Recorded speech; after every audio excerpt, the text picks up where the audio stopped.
Okay, మనకి part 1 గురించి మాట్లాడుతున్నాం. సో పార్ట్ 1 ఏం చెప్తుంది అంటే మనకి భారతదేశానికి సంబంధించిన భారత భూభాగం గురించి అనేది చెప్తుంది. సో దీని గురించి చెప్పేటువంటి ఆర్టికల్ ఏదంటే సో ఆర్టికల్ 1 నుండి ఆర్టికల్ 4 వరకు అనేది ఈ యొక్క పార్ట్ లో మనకి ఇండియా యొక్క పార్ట్స్ లో 25 పార్ట్స్ ఉంటాయి. 25 పార్ట్స్ లో ఫస్ట్ పార్ట్ అనేది దీని గురించి చెప్తుంది. సో మరి భారత భూభాగం అంటే ఏమిటి? సో క్లారిటీగా అర్థం చేసుకోవడానికి ప్రయత్నం చేయండి. ఇక్కడ నేను ఏవైతే ఆర్టికల్ చెప్తున్నానో అవి మీ మైండ్ లో అనేది ప్రెజెంటేషన్ చేసుకునే విధంగా కూడా గుర్తు చేసుకోండి. సో భారత భూభాగం ఏదైతే ఉందో సో ఈ భారత భూభాగం అంటే ఏంటంటే భారతదేశంలో ఉండేటువంటి రాష్ట్రాలు, సో భారతదేశంలో ఉండేటువంటి కేంద్ర పాలిత ప్రాంతాలు, సో భారతదేశంలో ఉండేటువంటి ఆక్రమణ ప్లేసెస్, సో ఆక్యుపైడ్ ప్లేసెస్ అంటాం. అదే విధంగా ఆక్రమణ ప్రాంతాలు, అదే విధంగా చూసుకున్నట్లయితే మనకి వాటర్ బౌండరీస్, అదే విధంగా చూసుకున్నట్లయితే వాటర్ బౌండరీస్ అంటున్నాం మనం. అంటే ఈ నాలుగిటిని కలిపి ఇక్కడ ఏమంటున్నామంటే భారత భూభాగము అంటారు. సో మీ అందరికి తెలిసిందే భారతదేశంలో ఎన్ని రాష్ట్రాలు ఉన్నాయంటే 28, ఎన్ని కేంద్ర పాలిత ప్రాంతాలు ఉన్నాయంటే 8. సో ఆక్రమణ ప్రాంతాలు అంటున్నాం. ఆక్రమణ ప్రాంతాలు లేదా ఆక్యుపైడ్ ప్లేసెస్ అంటే కొంచెం క్లారిటీగా గుర్తుపెట్టుకోండి. సో ఆక్రమణ ప్రాంతాలు అంటే ఏంటంటే చాలా జాగ్రత్తగా గుర్తుపెట్టుకునే ప్రయత్నం అనేది చేయాలి. సో ఒకప్పుడు భారతదేశానికి స్వతంత్రం అనేది 1947 లో వచ్చింది. సో 1947 లో వచ్చినప్పటికీ భారతదేశంలో ఈ యొక్క ప్రాంతాలు అనేవి మనకి భాగము కాదు. కానీ భారతదేశానికి స్వతంత్రం వచ్చిన తర్వాత భారతదేశంలోకి ఈ ప్రాంతాలు అనేవి వచ్చాయి. సో అటువంటి ప్రాంతాన్ని మనం ఏమంటున్నామంటే ఆక్యుపైడ్ ప్లేసెస్ లేదా ఆక్రమణ ప్రాంతాలు అనేసి అంటారు. మీకు ఇంకా క్లారిటీ ఎగ్జాంపుల్ కావాలంటే ఒక ఎగ్జాంపుల్ ఇస్తాను నేను. సో ఇది భారతదేశం అని అనుకుందాం మనం. సో ఈ భారతదేశంలో మనకి ఎగ్జాంపుల్ కోసం చెప్తున్నాను, ఇక్కడ ఉండేటువంటి ఒక ప్రాంతం పేరు ఏంటంటే సిక్కిం అనే ప్రాంతం. సిక్కిం. సో సిక్కిం అనేటువంటి ఈ ప్రాంతం ఏదైతే ఉందో ఈ సిక్కిం అనేటువంటి ప్రాంతం భారతదేశంలో 1975 సో 36 కాన్స్టిట్యూషనల్ అమెండ్మెంట్ ద్వారా భారతదేశంలోకి రావటం జరిగింది. అంటే 1975 ముందే ఈ సిక్కిం అనేది ఎలా ఉండేది, మనకి ఒక రాజవంశంగా ఉండేది. ఆ రాజవంశం పేరు ఏంటంటే చోగ్యల్ అనేటువంటి రాజవంశంగా ఉండేది. అంటే ఇది చూడండి, స్వతంత్రం వచ్చిన తర్వాత భారతదేశంలోకి వచ్చింది కాబట్టి దీన్ని ఒక ఆక్రమణ ప్రాంతం లేదా ఆక్యుపైడ్ ప్లేస్ గా గుర్తించవచ్చు. అదేవిధంగా ఇక్కడ ఉండేటువంటి గోవా అనే ప్రాంతాన్ని చూడండి, 1961 లో పోర్చుగీస్ వారు అనేది ఉండేవారు. 1961 అంటే స్వతంత్రం వచ్చి మరి ఒక 21 ఇయర్స్ 25 ఇయర్స్ వరకు ఎవరు ఉండేవారు, మనకి పోర్చుగీస్ వారు ఉన్నారు. సో ఇక్కడ మనకి ఏంటి ఆపరేషన్, సో ఆపరేషన్ విజయ్ అనేటువంటి ఒక ఆపరేషన్ అనేది తీసుకొని రావడం జరిగింది. సో ఈ ఆపరేషన్ విజయ్ ద్వారా ఇక్కడ గోవాలో ఉండేటువంటి పోర్చుగీస్ వారిని తరిమి కొట్టడం జరిగింది. గోవా భారతదేశంలో అనేది ఇంక్లూడ్ చేయడం జరిగింది. ఇది కూడా మనకేంటి 1961 నుండి గోవా భారతదేశంలో విలీనమైంది. సో ఇది కూడా దేనికి ఎగ్జాంపుల్ చెప్పొచ్చు, మనం ఒక ఆక్రమణ ప్లేస్ అనేది ఎగ్జాంపుల్ గా చెప్పొచ్చు మనకి. ఓకేనా. నెక్స్ట్ వాటర్ బౌండరీస్ అంటున్నాం. సో వాటర్ బౌండరీస్ అంటే ఇటువైపు బే ఆఫ్ బెంగాల్ ఉంది, ఇటువైపు హిందూ మహాసముద్రం ఉంది, ఇటువైపు అరేబియా మహాసముద్రం ఉంది. సో ఈ ప్రాంతాలు ఏవైతే ఉన్నాయో ఈ ప్రాంతాల్లో కొంత భాగం అంటే ఎంత భాగం అంటే 12 nautical miles. So 12 nautical miles వరకు అనేది 12 నాటికల్ మైల్స్ అంటే ఎంత అంటే గుర్తుపెట్టుకోండి 1600 మీటర్స్ ని ఒక నాటికల్ మైళ్ళు అని పిలవడం జరుగుతుంది. సో మనకి 1000 మీటర్లు 1 కిలోమీటర్లు కదా, ఇక్కడ 1600 మీటర్స్ అనేది ఒక నాటికల్ మైల్ గా పిలుస్తారు. సో ఇలా 12 నాటికల్ మైల్స్ వరకు కూడా భారతదేశం అనేది సముద్ర జలాల్ని కలిగి ఉంది అని గుర్తుపెట్టుకోవాలి. సో ఇది మనకి ఏంటంటే భారత భూభాగానికి సంబంధించినటువంటి క్లియర్ ఇన్ఫర్మేషన్. సో భారత భూభాగం అంటున్నాం. భారత భూభాగం గురించి చెప్పే ఆర్టికల్స్ ఏదంటే ఆర్టికల్ 1 నుండి ఆర్టికల్ 4 వరకు చెప్తుంది. మరి భారత భూభాగం అంటే ఏంటి అని చెప్తున్నాం. So states and union territories, occupied places and water boundaries. So ఈ 4 కలిపి మనం ఏమంటున్నామంటే so India it's a territory అని పిలవడం జరుగుతుంది. సో భారత భూభాగము. So is it clear? ఆ పార్ట్ మీద అనేది మీకు క్లియర్ వచ్చింది అనుకుంటున్నా. సో సెకండ్ వన్ అనేది చూసే ప్రయత్నం అనేది చేస్తున్నాం ఇక్కడ. సో సెకండ్ వన్ చూసుకున్నట్లయితే మనకి ఏముంది, so part number 2. So part number 2 మనకి ఏం చెప్తుంది అంటే సిటిజన్షిప్ గురించి అనేది చెప్తుంది. సో సిటిజన్షిప్ అంటే మనకేంటి పౌరసత్వము అనేసి అంటున్నాం. సో పౌరసత్వము గురించి చెప్పేటువంటి ఆర్టికల్ ఏదంటే so 5 article number 5 article number 11 వరకు అనేది మనకి ఏం చెప్తుందంటే పౌరసత్వము గురించి అనేది చెప్తుంది. మరి పౌరసత్వాన్ని సిటిజన్షిప్ అంటున్నాం కదా. సో సిటిజన్షిప్ అంటే ఏంటంటే భారతదేశానికి వచ్చేటువంటి ప్రధానంగా చూసుకున్నట్లయితే ఒకరు మనకి ఎవరు ఉంటారంటే ఏలియన్స్ అనేది ఉంటారు. రెండోది ఎవరు అంటే మనకి రెసిడెంట్ అనే వాళ్ళు ఉంటారు. అంటే ఏంటి విదేశీయులు అనే వాళ్ళు అంటారు, విదేశీయులు ఫారినర్స్. ఇంకా ఒకటి ఏంటి మనకి డొమెస్టిక్ దేశీయులు అనే వాళ్ళు ఉంటారు. గుర్తుపెట్టుకోండి వీళ్ళిద్దరి మధ్య తేడా ఏంటి అని అడుగుతారు. గుర్తుపెట్టుకోండి పొలిటికల్ రైట్స్ అనేవి తేడా. ఎవరికి పొలిటికల్ రైట్స్ అనేవి ఉంటాయి, ఎవరికి పొలిటికల్ రైట్స్ అనేవి ఉండవు అని అడుగుతారు. గుర్తుపెట్టుకోండి భారతదేశంలో ఉండేటువంటి దేశీయులకు అనేది పొలిటికల్ రైట్స్ అనేవి ఉంటాయి. అదేవిధంగా భారతదేశం నుండి వచ్చిన విదేశీయులకు అనేది పొలిటికల్ రైట్స్ అనేవి ఉండవు. కాబట్టి ఇటువంటి పొలిటికల్ రైట్స్ బేస్ చేసుకుంటూ విదేశీయుల దేశీయుల అనేటువంటి అంశాన్ని మనం క్లారిఫైగా చేయొచ్చు. మరి పౌరసత్వము అని అంటున్నాం లేదా సిటిజన్షిప్ అనేసి అంటున్నాం. సో దీనికి సంబంధించినటువంటి భారతదేశంలో మొట్టమొదటిసారిగా చట్టాన్ని ఎప్పుడు తీసుకురావడం జరిగిందంటే 1955 లో అనేది తీసుకురావడం జరిగింది. సో పౌరసత్వానికి సంబంధించినటువంటి చట్టం. సో ఫస్ట్ ఇండియాలో సిటిజన్ అమెండ్మెంట్ యాక్ట్ అనేది ఇండియా ఫస్ట్ టైం ఎప్పుడు తీసుకురావడం జరిగిందంటే 1955 లో తీసుకురావడం జరిగిందని గుర్తుపెట్టుకోవాలి. మరి పౌరసత్వం అనేటువంటి కాన్సెప్ట్ లేదా ఇండియా యూనిటరీ అంటే సింగిల్ సిటిజన్షిప్ అనేది ఫాలో అవుతుంది కదా. సో ఎక్కడి నుండి తీసుకున్నాం ఈ పౌరసత్వం అనే కాన్సెప్ట్ అంటే బ్రిటన్ అనే కంట్రీ నుండి తీసుకోవడం జరిగింది. ఏ కంట్రీ నుండి తీసుకున్నాం? బ్రిటన్. కానీ పౌరసత్వానికి మొట్టమొదటిసారిగా ఒక ఫౌండేషన్ వేసినటువంటి కంట్రీ ఏదంటే గ్రీక్ కంట్రీ అని గుర్తుపెట్టుకోండి. మొట్టమొదటిసారిగా పౌరసత్వం అనేటువంటి కాన్సెప్ట్ లేదా పౌరసత్వం అనే భావన మొట్టమొదటిసారిగా ప్రపంచంలోకి తీసుకొచ్చినటువంటి దేశం ఏదంటే గ్రీకు. సో భారతదేశం పౌరసత్వం అనే కాన్సెప్ట్ ఎక్కడి నుండి తీసుకుందంటే బ్రిటన్ కాన్స్టిట్యూషన్ నుండి తీసుకోవడం జరిగిందని గుర్తుపెట్టుకోండి. So 5 article number 5 article number 11 అనేది దేని గురించి చెప్తుందంటే పౌరసత్వం గురించి చెప్పుకోవాలి. సో ఇక్కడ మీరు బాగా బైహార్ట్ చేయాల్సినటువంటి విషయం ఏంటంటే ఆ పక్కన రెడ్ కలర్ తో ఉండేటువంటి ఆర్టికల్స్ ఏవైతే ఉన్నాయో ఆ ఆర్టికల్స్ అనేది మీ మైండ్ లో ఈ క్లాస్ లోనే స్టోర్ అయ్యే విధంగా ప్రయత్నం చేయండి. సో ఆర్టికల్ పార్ట్ 2 అనేది కంప్లీట్ అయింది. సో పార్ట్ 2 ఏం చెప్తున్నామంటే మనం సిటిజన్షిప్ గురించి చెప్తున్నాం మనం. సో నెక్స్ట్ వన్ ఏం చెప్తున్నాము అంటే మనకి సో భారతదేశంలో ఉండేటువంటి పార్ట్ నెంబర్ 3 గురించి అనేది మాట్లాడుతున్నాం. సో పార్ట్ నెంబర్ 3 మనకి ఏం చెప్తుంది అంటే గుర్తుపెట్టుకోండి ఫండమెంటల్ రైట్స్ గురించి అనేది చెప్తుంది. ప్రాథమిక హక్కులు అనేసి అంటున్నాం. సో ప్రాథమిక హక్కులు గురించి అనేది చెప్తున్నాం. అంతేకాకుండా భారత రాజ్యాంగంలో ఉండేటువంటి ఈ పార్ట్ ఏదైతే ఉందో ఈ పార్ట్ ని మనం ఏమంటున్నామంటే మ్యాగ్నా కార్టా పార్ట్ గా పిలుస్తారు. సో ఇండియన్ కాన్స్టిట్యూషన్ లో మ్యాగ్నా కార్టా ఆఫ్ పార్ట్ అని ఏ పార్ట్ ని పిలుస్తారని అడుగుతారు. మ్యాగ్నా కార్టా ఆఫ్ పార్ట్ అని ఏ పార్ట్ ని పిలుస్తారంటే పార్ట్ 3 ని పిలవడం జరుగుతుంది. పార్ట్ 3 మనకి ఏం చెప్తుందంటే ప్రాథమిక హక్కులు ఫండమెంటల్ రైట్స్ గురించి చెప్తుంది. సో ఏ ఆర్టికల్ నుండి ఏ ఆర్టికల్ వరకు అంటే article number 12 to so article number 35 అనేవి ఫండమెంటల్ రైట్స్ గురించి అనేది చెప్తున్నాయి. సో ప్రాథమిక హక్కులు అనేసి అంటున్నాం.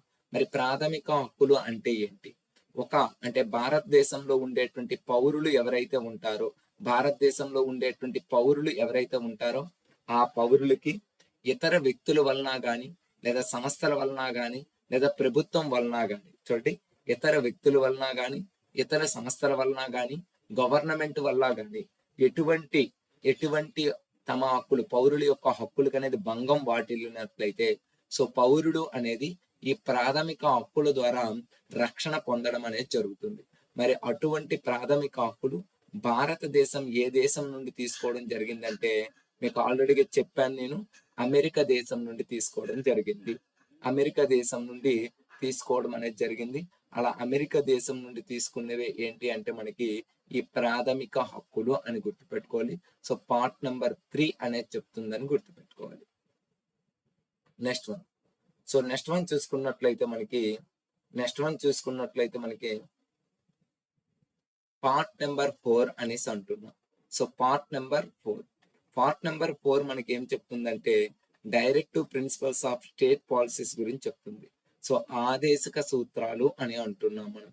ఈ ఆదేశిక సూత్రాలు ఏవైతే ఉన్నాయో ఈ ఆదేశిక సూత్రాలు భారత రాజ్యాంగంలో ఏ ఆర్టికల్ నుండి ఏ ఆర్టికల్ వరకు ఉన్నాయంటే ఆర్టికల్ నెంబర్ 36 నుండి ఆర్టికల్ నెంబర్ 51 వరకు మనకి పార్ట్ 4 ఆదేశిక సూత్రాల గురించి అనేది చెప్తుంది. మరి ఈ ఆదేశిక సూత్రాలు మనం ఏ కంట్రీ నుండి తీసుకోవడం జరిగింది? సో ఏ కంట్రీ నుండి తీసుకున్నామంటే ఆల్రెడీగా మీకు చెప్పాను, ఐర్లాండ్ కంట్రీ నుండి తీసుకోవడం జరిగింది. మరి ఇంతకీ ఆదేశిక సూత్రాలు అంటే ఏంటి? జాగ్రత్తగా వినండి అమ్మా. సో ఇక్కడ మనకి ఇది కాన్స్టిట్యూషన్ అని అనుకోండి, ఇది ఒక కాన్స్టిట్యూషన్ బుక్ అనేసి అనుకోండి. ఈ కాన్స్టిట్యూషన్ ఆఫ్ ఇండియా అనేటువంటి పుస్తకం ఏదైతే ఉందో ఈ కాన్స్టిట్యూషన్ ఆఫ్ ఇండియా అనేటువంటి ఈ పుస్తకంలో సో మనకేంటి సెంట్రల్ గవర్నమెంట్ అనేది ఉంటుంది, అదే విధంగా స్టేట్ గవర్నమెంట్ అనేది కూడా ఉంటుంది, అదే విధంగా మనకి లోకల్ గవర్నమెంట్ అనేది కూడా ఉంటుంది. సో ఈ కాన్స్టిట్యూషన్ ఆఫ్ ఇండియా ఈ గవర్నమెంట్స్ కి ఏం పాస్ చేస్తుందంటే ఇన్స్ట్రక్షన్స్ అనేది పాస్ చేయడం జరుగుతుంది, కొన్ని మార్గదర్శక సూత్రాలని అనేది ఇవ్వటం జరుగుతుంది. సో అలా కాన్స్టిట్యూషన్ ఆఫ్ ఇండియా ప్రభుత్వానికి ఇచ్చేటువంటి మార్గదర్శకాలనే ఇక్కడ మనం ఏమని పిలుస్తున్నామంటే ఆదేశిక సూత్రాలు. So direct principles of state policies అనేసి అంటున్నాం. సో ఏ విధంగా అయితే మనల్ని మన తల్లిదండ్రులు ఏ విధంగా సంరక్షిస్తారో లేదా మన తల్లిదండ్రులు మనకి తప్పు చేయకుండా ఏ విధంగా అనేది హితోపదేశం చేస్తారో అలాగే భారతదేశంలో ఉండే రాజ్యాంగం అనేది ప్రభుత్వాలకి కొన్ని ఇన్స్ట్రక్షన్స్ అనేది ఇస్తుంది, కొన్ని మార్గదర్శకాలను ఇస్తుంది.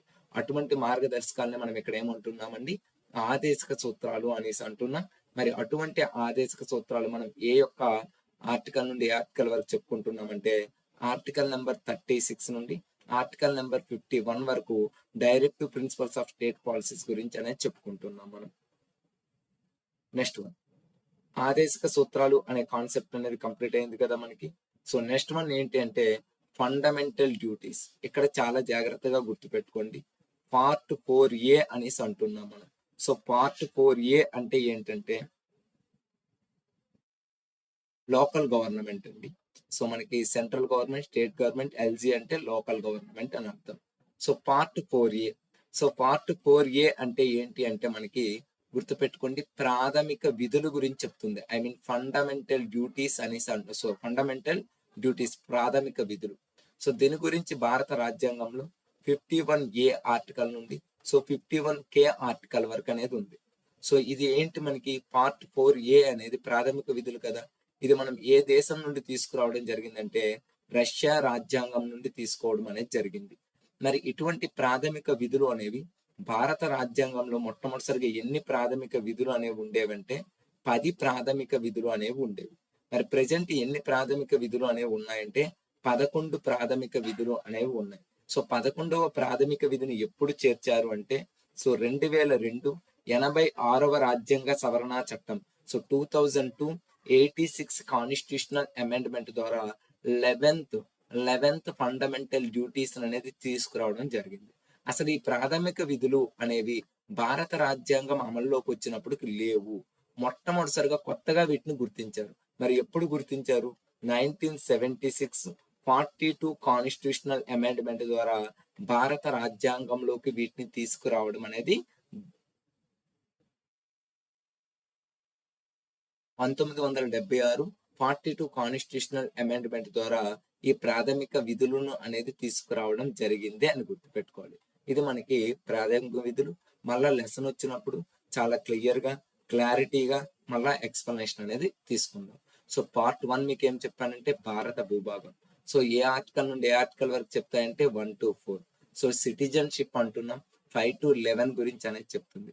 సో ఫండమెంటల్ రైట్స్ అంటున్నాం 12 to 35 ఆర్టికల్ చెప్తున్నాం. So direct principles of state policies అంటే ఆర్టికల్ నెంబర్ 36 నుండి 51 అనేది చెప్తున్నాం. సో ఫండమెంటల్ డ్యూటీస్ అనేది 51A నుండి 51K వరకు అనేవి ఉంటాయి. మొత్తం 11 ఫండమెంటల్ డ్యూటీస్ అనేవి ఉంటాయి. దీని గురించి చెప్పే ఆర్టికల్ ఏది అని ఒక ఆర్టికల్ గురించి అడిగితే 51A అనేది ఆన్సర్ అనేది ఇవ్వడం జరుగుతుంది. సో ఇక్కడతో మనకి ప్రాథమిక విధులు 4A అనేటువంటి కాన్సెప్ట్ అనేది కంప్లీట్ అయింది. సో నెక్స్ట్ వన్ చూసుకున్నట్లయితే మనకి ద యూనియన్ అనేసి అంటున్నాం. సో ద యూనియన్ గురించి చెప్పేటువంటి పార్ట్ ఏదంటే పార్ట్ 5 యూనియన్ అని గుర్తుపెట్టుకోవాలి. యూనియన్ అంటే ఏంటంటే యూనియన్ గవర్నమెంట్ అని అర్థం, ఐ మీన్ కేంద్ర ప్రభుత్వం గురించి అనేది చెప్తుంది. సో కేంద్ర ప్రభుత్వం గురించి చెప్పేటువంటి పార్ట్ ఏది అంటే మనకి పార్ట్ 5 అని గుర్తుపెట్టుకోవాలి. సో టోటల్ గా మనకి ఎన్ని పార్ట్స్ ఉంటాయంటే 25 పార్ట్స్ అనేవి ఉంటాయి మనకి. ఈ 25 పార్ట్స్ లో కల్లా బిగ్గెస్ట్ పార్ట్, చాలా పెద్ద భాగము ఏమిటి అని అడుగుతాడు. సో బిగ్గెస్ట్ పార్ట్ ఏది అంటే 5th పార్ట్ అని గుర్తుపెట్టుకోవాలి. సో స్మాలెస్ట్ పార్ట్ ఏది అని అడుగుతారు. స్మాలెస్ట్ పార్ట్స్ అనేవి మనకి రెండు ఉన్నాయి. ఒకటి మనకి ఏంటంటే 4A అనేసి అంటున్నాం. సో మరొకటి ఏంటి అంటే మనకి 20 పార్ట్ అనేసి అంటున్నాం. సో స్మాలెస్ట్ పార్ట్స్ అనేవి గుర్తుపెట్టుకోండి. 4A పార్ట్స్ ఆల్రెడీ చర్చించాం. అదేవిధంగా 20 పార్ట్. బిగ్గెస్ట్ పార్ట్ ఏదంటే పార్ట్ నెంబర్ 5 అనేది ఇండియన్ కాన్స్టిట్యూషన్ లో ఉండే అన్ని పార్ట్స్ లో కల్లా బిగ్గెస్ట్ పార్ట్స్ అనేసి అంటున్నాం. మరి యూనియన్ గవర్నమెంట్ అంటే ఏంటి గుర్తుపెట్టుకోండి. ఏ గవర్నమెంట్ అయినా మనకి లెజిస్లేటివ్ అనేది ఉంటుంది, ఎగ్జిక్యూటివ్ అనేది ఉంటుంది, సో జుడిషియల్ అనేది ఉంటుంది. సో యూనియన్ గవర్నమెంట్ లో లెజిస్లేటివ్ అంటే దేన్ని అంటామంటే మనకు ఉండేటువంటి పార్లమెంట్ ఏదైతే ఉందో ఆ పార్లమెంట్ ని ఇక్కడ ఏమంటున్నామంటే లెజిస్లేటివ్ అనేసి అంటాం మనం. సో ఎగ్జిక్యూటివ్ అంటే ఏంటంటే president, vice president, so prime ministers and council of ministers and attorney general, వీళ్ళందరినీ ఏమంటామంటే మనం యొక్క ఎగ్జిక్యూటివ్స్ అంటాం. సో జుడిషియల్ అంటే ఏమొస్తుంది అంటే మనకి సుప్రీం కోర్ట్ ఏదైతే ఉందో ఆ సుప్రీం కోర్ట్ ని ఇక్కడ ఏమంటున్నామంటే జుడిషియల్ అని పిలవడం జరుగుతుంది. సో ఇక్కడ ఏమంటున్నాం లెజిస్లేటివ్ అంటే పార్లమెంట్ అనేసి, ఎగ్జిక్యూటివ్ అంటే మనకి గుర్తుపెట్టుకోండి president, vice president, prime minister, ఇటువంటి వాళ్ళని మనం ఎగ్జిక్యూటివ్స్ అంటాం. సో జుడిషియల్ అంటే ఏంటంటే సుప్రీం కోర్ట్ అని పిలవడం జరుగుతుంది. ఇలా మనకి ఏంటంటే పార్ట్ 5. సో పార్ట్ 5 అనేది యూనియన్ గవర్నమెంట్ గురించి అనేది చెప్పేటువంటి ప్రయత్నం అనేది చేస్తుందని గుర్తుపెట్టుకోవాలి. ఇది పార్ట్ 5 మనకి. ఇక నెక్స్ట్ వన్ చూసుకున్నట్లయితే పార్ట్ 5 తర్వాత మనకి నెక్స్ట్ వన్ చూసుకున్నట్లయితే పార్ట్ 6 అనేది. సో పార్ట్ 6 అనేది ప్రధానంగా దేని గురించి చెప్తుంది సార్? సో పార్ట్ 6 అనేది ప్రధానంగా మనకి రాష్ట్ర ప్రభుత్వం గురించి చెప్తుంది, ద స్టేట్ గవర్నమెంట్. సో రాష్ట్ర ప్రభుత్వం గురించి, ద స్టేట్ గవర్నమెంట్ గురించి చెప్పేది ఏంటంటే పార్ట్ నెంబర్ 6 అనేది చెప్తుంది. ఓకే, పార్ట్ 5 అనేది ఆర్టికల్స్ అనేది చెప్తున్నాను. సో పార్ట్ 5 ఆర్టికల్స్ ఏంటంటే సో 52 ఆర్టికల్ నుండి 151 ఆర్టికల్స్ అనేవి పార్ట్ 5 లో చెప్తాయి మనకి. సో ఆర్టికల్ నెంబర్ 152 నుండి ఆర్టికల్ నెంబర్ 237 వరకు అనేవి మనకి ఏంటంటే స్టేట్ గవర్నమెంట్ కి అనేది చెప్తాయి. సో పార్ట్ 5 అనేది మనకి రాష్ట్ర ప్రభుత్వం గురించి చెప్తుంది. సో 152 ఆర్టికల్ నుండి 237 ఆర్టికల్ వరకు చెప్తుంది. ఇక్కడ కూడా మనకి ఏంటి లెజిస్లేటివ్, ఎగ్జిక్యూటివ్, జుడిషియల్ ఉంటుంది. మరి ఇక్కడ జుడిషియల్ గా దేన్ని పరిగణిస్తామంటే హైకోర్ట్స్ అనేది పరిగణిస్తాం. ఇక్కడ ఎగ్జిక్యూటివ్ గా గవర్నర్ ని, సో చీఫ్ మినిస్టర్ ని, కౌన్సిల్ ఆఫ్ మినిస్టర్ ని, అడ్వకేట్ జనరల్ ని, వీళ్ళందరినీ మనం ఎగ్జిక్యూటివ్ లో పార్ట్ గా చేస్తాం. సో లెజిస్లేటివ్ గా పార్ట్ గా మనం దేన్ని చేస్తామంటే అసెంబ్లీ గురించి అనేది నేర్చుకుంటాం. ఇలా మనం లెజిస్లేటివ్, ఎగ్జిక్యూటివ్, జుడిషియల్ స్టేట్ లెవెల్లో ఎలా ఉంటుంది అనేది కూడా మనం ఇక్కడ చూసాం. ఇది పార్ట్ నెంబర్ 6. పార్ట్ నెంబర్ 6 152 నుండి 237 ఆర్టికల్ వరకు అనేవి చెప్తాయి మనకి. ఓకే, పార్ట్ నెంబర్ 4 లో మనకి ఉండేటువంటి ఆర్టికల్ ఏంటి అనేసి అంటే మనకి అక్కడ క్లియర్ గా కనిపిస్తుంది మనకి. ఆర్టికల్ 4 నెంబర్ లో 12 to సో 12 to 35 అనేది మనకి పార్ట్ నెంబర్ 3 గురించి చెప్తుంది. ఇంకోసారి క్లారిటీ ఇస్తాను చూడండి. ఎందుకు మీరు అంత కన్ఫ్యూజ్ అవుతున్నారు? స్క్రీన్ మీద కూడా మనకి అలా ఆల్రెడీగా చాలా క్లియర్ గా ఉంది. మీరు ఎందుకు కన్ఫ్యూజన్ అవుతున్నారు నాకు అర్థం కావడం. సో 1 to 4 అనేది మనకి ఏంటంటే పార్ట్ నెంబర్ 1. పార్ట్ నెంబర్ 2 అనేది 5 to 11 అని గుర్తుపెట్టుకోవాలి. పార్ట్ నెంబర్ 3 అనేది 12 to 35 అని గుర్తుపెట్టుకోవాలి. పార్ట్ నెంబర్ 4 అనేది 36 నుండి 51 అని గుర్తుపెట్టుకోవాలి. పార్ట్ నెంబర్ 4A అనేది 51A అనేసి గుర్తుపెట్టుకోవాలి. పార్ట్ నెంబర్ 5 అనేది సో ఆర్టికల్ 52 నుండి 151 అని గుర్తుపెట్టుకోవాలి. పార్ట్ నెంబర్ 6 అనేది 152 నుండి 237 ఆర్టికల్ అని గుర్తుపెట్టుకోవాలి. లేట్ అవుద్ది అంతే, ఇంకేం లేదు. అర్థమైందా? సో ఇది క్లారిటీ ఇక్కడ మనకి. సో పార్ట్ నెంబర్ 6 వరకు అనేది మనం చాలా క్లారిటీగా నేర్చుకున్నాం. ఇప్పుడు పార్ట్ నెంబర్ 7 అని గుర్తుపెట్టుకోండి. ఇక్కడ కొంచెం అడిగేటువంటి అవకాశం ఉంటుంది. సో పార్ట్ నెంబర్ 7 ఏదైతే ఉందో ఈ పార్ట్ నెంబర్ 7 ప్రజెంట్ భారత రాజ్యాంగం నుండి మనకి తొలగించడం అనేది చేయడం జరిగింది. ఏం చేశారండి? తొలగించడం అనేది జరిగింది.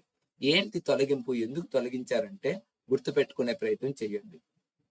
ఇక్కడ ఏంటంటే మనకి ఎందుకు తొలగించారంటే ఒకప్పుడు భారతదేశంలో పార్ట్ ఏ అని, పార్ట్ బి అని, పార్ట్ సి అని, పార్ట్ డి అని రాష్ట్రాలను ఎన్ని రకాలుగా వర్గీకరణ చేశారంటే 4 టైప్స్ గా డివైడ్ చేయడం అనేది జరిగింది. అంటే అత్యధిక అత్యధిక ఎక్కువగా డెవలప్మెంట్ అన్ని కూడా పార్ట్ ఏలో పెట్టారు. తర్వాత డెవలప్మెంట్ అన్ని బిలో పెట్టారు. సో సిడిలో కేంద్ర పాలిత ప్రాంతాలను అనేది పెట్టడం జరిగింది. ఇలా మొత్తం రాష్ట్రాన్ని 4 భాగాలుగా విభజించారు. తర్వాత మనకి ఏంటంటే భారత రాజ్యాంగంలో ఉండేటువంటి కొన్ని ఆర్టికల్స్, ప్రధానంగా 38 ఆర్టికల్ ఏం చెప్తుందంటే వివిధ ప్రాంతాల మధ్య తేడాల్ని తారతమ్యాల్ని అనేది నిషేధించాలి. సో ప్రాంతాల మధ్య ప్రజల మధ్య సాంఘిక ఆర్థిక రాజకీయ న్యాయాన్ని అందించాలి అనేటువంటి ఒక ఆర్టికల్ ని బేస్ చేసుకుంటూ, సో ఇటువంటి డిస్క్రిమినేషన్ అనేది ఉండకూడదనే ఉద్దేశంతో పార్ట్ నెంబర్ 7 అనేది తొలగించడం జరిగింది. సో ఎప్పుడు తొలగించారనేది ఇంపార్టెంట్. 1956 చాలా సార్లు అడిగాడు.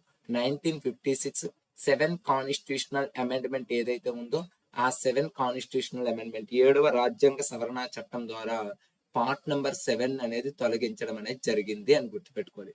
సో దీని గురించి చెప్పే ఆర్టికల్ ఏది అంటే మనకి ఆర్టికల్ నెంబర్ 238 అనే ఒకే ఒక ఆర్టికల్ చెప్తుంది. దాన్ని కూడా ఇప్పుడు తొలగించారు. గుర్తుపెట్టుకోండి, భారత రాజ్యాంగంలో తొలగించబడిన ఆర్టికల్ అంటే 238, భారత రాజ్యాంగంలో తొలగించబడిన పార్ట్ అంటే పార్ట్ 7. భారత రాజ్యాంగంలో ఏ రాజ్యాంగ సవరణ చట్టం ద్వారా దీన్ని తొలగించారంటే 7వ రాజ్యాంగ సవరణ చట్టం ద్వారా తొలగించడం అనేది జరిగిందని గుర్తుపెట్టుకోవాలి. ఇది క్లియర్. పార్ట్ నెంబర్ 7 అనేది ప్రెజెంట్ లేదు అని గుర్తుపెట్టుకోండి. Okay, clear. నెక్స్ట్ వన్ చూసుకున్నట్లయితే భారత రాజ్యాంగంలో ఉండేటువంటి మరొక అంశాన్ని ఇక్కడ మనం డిస్కషన్ చేస్తున్నాం. అదే మనకి ఏంటంటే పార్ట్ నెంబర్ 8 అనేసి గుర్తుపెట్టుకోవాలి. సో పార్ట్ నెంబర్ 8 మనకి ఏం చెప్తుందంటే కేంద్ర పాలిత ప్రాంతాల గురించి అనేది చెప్తుంది. చాలా క్లారిటీగా వినండి. ఈ మధ్య కాలంలో బాగా న్యూస్ లోకి అనేది వస్తున్నాయి.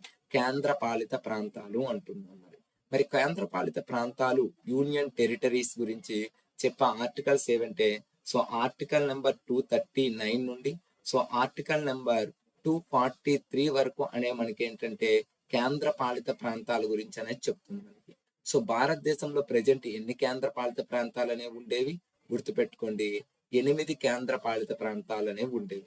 మరి భారతదేశంలో ఉండేటువంటి కేంద్ర పాలిత ప్రాంతాలని ఎందుకు కొన్నిటిని రాష్ట్రాలుగా మరెందుకు కొన్నింటిని కేంద్ర పాలిత ప్రాంతాలుగా విభజన చేశారు? ఎందుకండి గుర్తుపెట్టుకోవాలి. ఇక్కడ ఎందుకు విభజన చేశారు అంటే కేంద్ర పాలిత ప్రాంతాల్లో కొన్నిటిని ఏ విధంగా ఏర్పాటు చేశారంటే రక్షణను బేస్ చేసుకొని, సో ప్రొటెక్షన్ ని బేస్ చేసుకొని కొన్ని కేంద్ర పాలిత ప్రాంతాలను ఏర్పాటు చేశారు. అవి ఏంటంటే లక్షదీవులు మరియు లక్షదీవులు మరియు ఇంకా చూసుకుంటే అండమాన్ నికోబార్ దీవులు అనే మనకి ప్రొటెక్షన్ బేస్ చేసుకొని ఏర్పాటు చేయడం జరిగింది.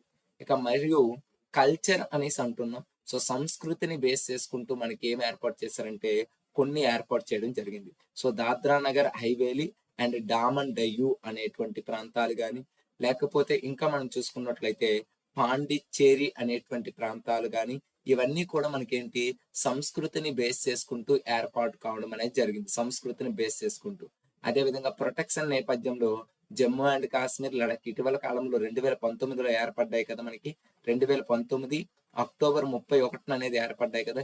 ఈ రెండు కూడా జమ్మూ అండ్ కాశ్మీర్, లడఖ్ కూడా ప్రొటెక్షన్ బేస్ చేసుకునే ఏర్పాటు కావడం జరిగింది. ఇక నెక్స్ట్ వన్ కొన్నిటిని అడ్మినిస్ట్రేషన్ ని బేస్ చేసుకుని ఏర్పాటు చేయడం జరిగింది. ఏంటి అడ్మినిస్ట్రేషన్ అంటే పరిపాలనా పరంగా ఏర్పాటు చేశారు. ఏంటి ఆ పరిపాలన పరంగా అంటే ఢిల్లీ అనేది కానీ, అదేవిధంగా చండీగఢ్ అనేవి పరిపాలన బేస్ చేసుకుంటూ ఏర్పాటు చేయడం అనేది జరిగింది అని గుర్తుపెట్టుకోవాలి. సో పార్ట్ నెంబర్ 8 కేంద్ర పాలిత ప్రాంతాల గురించి చెప్తుంది. ఆర్టికల్ నెంబర్ 239 నుండి ఆర్టికల్ నెంబర్ 243 వరకు అనేది మనకి. సో ఇక్కడ మొత్తం తర్వాత అయిన తర్వాత అన్ని రిపీట్ చేస్తాం. మీకు ఎప్పుడు కావాలంటే అప్పుడు రిపీట్ చేయలేము. కొంచెం మొత్తం విన్న తర్వాత మీకు ఎప్పుడు కావాలంటే అప్పుడు మీకు ఏం చేస్తామంటే ఏది డౌట్ ఉందో అది రిపీట్ చేసేంటూ వెళ్తాం. ఓకేనా, బ్యాక్కి వెళ్ళి రివిజన్ చేస్తాం.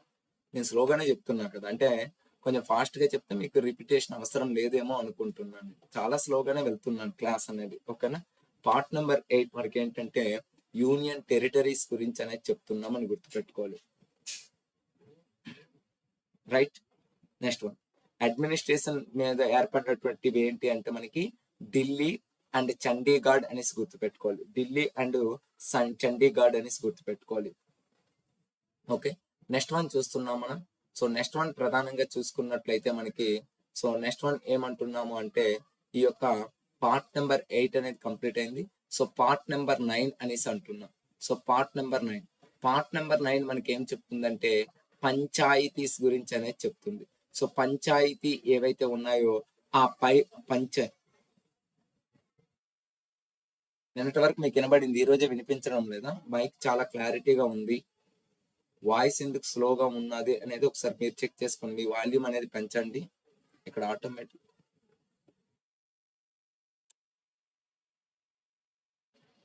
సో ఓకే రైట్, పంచాయతీస్ గురించి చెప్తున్నాం మనం ఇప్పుడు. ఓకేనా వాయిస్ అనేది? సో పంచాయతీ అనేసి అంటున్నాం మనం.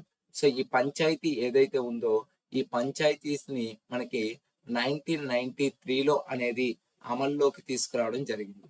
సో దీని మీద 1992 సో 1992 73 కాన్స్టిట్యూషనల్ అమెండ్మెంట్ ఏదైతే ఉందో ఆ 73 కాన్స్టిట్యూషనల్ అమెండ్మెంట్ ద్వారా పంచాయతీ సిస్టాన్ని ఇండియాలోకి తీసుకురావడం జరిగింది. సో పంచాయతీస్ అంటే ఈ రోజు మీకు లోకల్ బాడీస్ ఏవైతే ఉన్నాయో ఆ లోకల్ బాడీస్ గురించి అనేది ఇక్కడ మనకి చెప్తాం మనం. ఏ యొక్క పార్ట్ లో అంటే పార్ట్ నెంబర్ 9 లో అనేది చెప్పడం జరుగుతుంది. సో పార్ట్ నెంబర్ 10 అండి. సో పార్ట్ నెంబర్ 10 అనేది పార్ట్ నెంబర్ 9 లో ఉండేటువంటి ఆర్టికల్స్ అనేవి మనం ఒకసారి చూసుకున్నట్లయితే, సో పార్ట్ నెంబర్ 9 లో ఉండే ఆర్టికల్స్ ఏదంటే ఆర్టికల్ నెంబర్ 243 నుండి ఆర్టికల్ నెంబర్ 243 ఓ వరకు అనే మనకి ఏం చెప్తుందంటే పంచాయతీస్ గురించి అనేది చెప్తుందని గుర్తుపెట్టుకోవాలి. సో నెక్స్ట్ వన్ ఏంటి మనకి మున్సిపాలిటీస్ గురించి అనేది చెప్తున్నాయి. సో మున్సిపాలిటీస్ అనేసి అంటున్నాం మనం. ఈ మున్సిపాలిటీస్ గురించి చెప్పేది ఏంటంటే ఆర్టికల్ నెంబర్ 243 నుండి ఆర్టికల్ నెంబర్ 243 ZG వరకు అనేది. So ZA ZB. So article number ప్రధానంగా మనకి 243 నుండి సో ఆర్టికల్ నెంబర్ 243 ZG వరకు అనేది చెప్తుంది. నెంబర్ ప్రధానంగా మనకి నాకు వస్తుందండి వాయిస్, మీకే ఎందుకు రావడం లేదు? మీ మొబైల్ ప్రాబ్లం ఏమో. నేను కూడా మొబైల్లో లైవ్ కూడా ఆన్ చేశాను. సో నా మొబైల్ లైవ్ చాలా క్లారిటీగా వాయిస్ వస్తుంది. కాబట్టి మీకు వినిపించమంటే వినిపిస్తాను. మీ మొబైల్లో ఒకసారి వాల్యూమ్ అనేది పెంచడానికి ట్రై చేయండి. Okay 9A. సో 9A అనేది మనం చెప్పుకుంటున్నాం. 9A అనేది ప్రధానంగా చూసుకున్నట్లయితే దేని గురించి చెప్తున్నామంటే మున్సిపాలిటీస్ గురించి అనేది చెప్తున్నాం. ఆ మున్సిపాలిటీస్ లో ఆర్టికల్ నెంబర్ 243 నుండి ఆర్టికల్ నెంబర్ 243 ZG వరకు అనేది మున్సిపాలిటీస్ గురించి అనేది చెప్తుంది మనకి. సో మనకి 9B గురించి అనేది మాట్లాడుతున్నాం. సో 9B అనేది చూసుకున్నట్లయితే కోఆపరేటివ్ సొసైటీస్. 9B ఏం చెప్తుందంటే మనకి కోఆపరేటివ్ సొసైటీస్ గురించి అనేది చెప్తుంది మనకి. మరి కోఆపరేటివ్ సొసైటీస్ సహకార సంస్థలు అనేసి అంటున్నాం మనం. మరి సహకార సంస్థల గురించి చెప్పేటువంటి ఆర్టికల్ ఏంటి అంటే సో ఆర్టికల్ నెంబర్ 243 ZH నుండి సో ZT వరకు. సో ఆర్టికల్ నెంబర్ 243 ZH నుంచి ఆర్టికల్ నెంబర్ 243 ZT వరకు అనేది మనకి కోఆపరేటివ్ సొసైటీస్ గురించి చెప్తాయి. మరి ఇక్కడ ప్రధానంగా కోఆపరేటివ్ సొసైటీస్ అనేవి ఎప్పుడు చేరాయి అంటే 2011 97 కాన్స్టిట్యూషనల్ అమెండ్మెంట్ ద్వారా చేర్చడం జరిగింది. అవి ఎప్పటి నుండి అమల్లోకి వచ్చాయంటే 2012 నుండి అమల్లోకి రావడం జరిగింది. సో 2012వ సంవత్సరం నుండి ఈ యొక్క కోఆపరేటివ్ సొసైటీస్ అనేవి అమలులోకి రావటం అనేది జరిగిందని గుర్తుపెట్టుకోవాలి. నెక్స్ట్ వన్ 9B అనేది కంప్లీట్ అయింది మనకి. సో నెక్స్ట్ వన్ చూసుకున్నట్లయితే సో నెక్స్ట్ వన్ చూసుకున్నట్లయితే 9B తర్వాత మనకి 10 అనేసి గుర్తుపెట్టుకోండి. సో 10 అనేది మనకి ఏం చెప్తుంది అంటే గుర్తుపెట్టుకోండి షెడ్యూల్ అండ్ ట్రైబల్ ఏరియాస్ గురించి చెప్తుంది. అంటే ప్రధానంగా ఇక్కడ ఇంకా తెలుగులో చెప్పాలంటే వెనుకబడినటువంటి తరగతుల గురించి అనేది చెప్తుంది. సో వెనుకబడినటువంటి తరగతుల గురించి అనేది చెప్పేది ఏంటంటే మనకి పార్ట్ నెంబర్ 10 అనేది చెప్తుంది మనకి. సో పార్ట్ నెంబర్ 10 లో 244 అండ్ 244A అనేవి మనకి ఏంటంటే వెనుకబడినటువంటి తరగతులు. అంటే ఈ ట్రైబల్ ఏరియాస్ ఏవైతే ఉన్నాయో ఆ ట్రైబల్ ఏరియాస్ యొక్క డెవలప్మెంట్, ఆ ట్రైబల్ ఏరియాస్ కి సంబంధించినటువంటి అడ్మినిస్ట్రేషన్, వీటి గురించి అనేది మనకి ఏం చెప్తుందంటే పార్ట్ నెంబర్ 10 అనేది చెప్పడం జరుగుతుంది. సో ఇక్కడతో మనకి 10 పార్ట్స్ అనేవి కంప్లీట్ అయ్యాయి. సో పార్ట్ నెంబర్ 11 అబ్జర్వేషన్ చేయండి. ఇక్కడ part number 11 so part number 12, part number 13 ఈ మూడు కూడా ఈజీగా గుర్తుపెట్టుకోవచ్చు. ఎట్లా అంటే సెంట్రల్ కి స్టేట్ కి మధ్య ఉండేటువంటి రిలేషన్స్ గురించి అనేవి చెప్తాయి మనకి. అంటే పార్ట్ నెంబర్ 11 కానీ, పార్ట్ నెంబర్ 12 కానీ, పార్ట్ నెంబర్ 13 కానీ సెంట్రల్ కి స్టేట్ కి మధ్య ఉండేటువంటి రిలేషన్స్ గురించి అనేది చెప్తుంది. సో పార్ట్ నెంబర్ 11 ఏ రిలేషన్స్ గురించి అనేది చెప్తుందంటే గుర్తుపెట్టుకోండి, లెజిస్లేటివ్, సో శాసనాత్మకమైనటువంటి సంబంధాలు, సో శాసనాత్మకమైనటువంటి సంబంధాలు మరియు పరిపాలనా సంబంధాల గురించి చెప్తుంది. సో సెంట్రల్ అండ్ స్టేట్ మధ్య ఉండేటువంటి ఈ యొక్క లెజిస్లేటివ్ అండ్ అడ్మినిస్ట్రేషన్ రిలేషన్స్ గురించి చెప్పేది ఏంటంటే పార్ట్ నెంబర్ 11 అనేది చెప్తుంది. అంటే కేంద్రానికి రాష్ట్రానికి మధ్య ఉండేటువంటి ఏ సంబంధాల గురించి చెప్తుందంటే లెజిస్లేటివ్ అండ్ అడ్మినిస్ట్రేటివ్ రిలేషన్స్ గురించి చెప్తుంది. మరి ఇక్కడ ఏ ఆర్టికల్ చెప్తుందంటే గుర్తుపెట్టుకోండి, ఆర్టికల్ నెంబర్ 245 ఏదైతే ఉందో ఆర్టికల్ నెంబర్ 245 నుండి ఆర్టికల్ నెంబర్ 255 వరకు మనకి ఏం చెప్తుంది మనకి అంటే లెజిస్లేటివ్ రిలేషన్స్ గురించి అనేది చెప్తుంది, లెజిస్లేటివ్ రిలేషన్స్. అలా కాకుండా ఆర్టికల్ నెంబర్ 256 నుండి ఆర్టికల్ నెంబర్ 264 ఏం చెప్తుందంటే అడ్మినిస్ట్రేషన్ రిలేషన్షిప్ గురించి చెప్తుంది. సో అడ్మినిస్ట్రేషన్ అంటే పరిపాలనా సంబంధాల గురించి చెప్తుంది.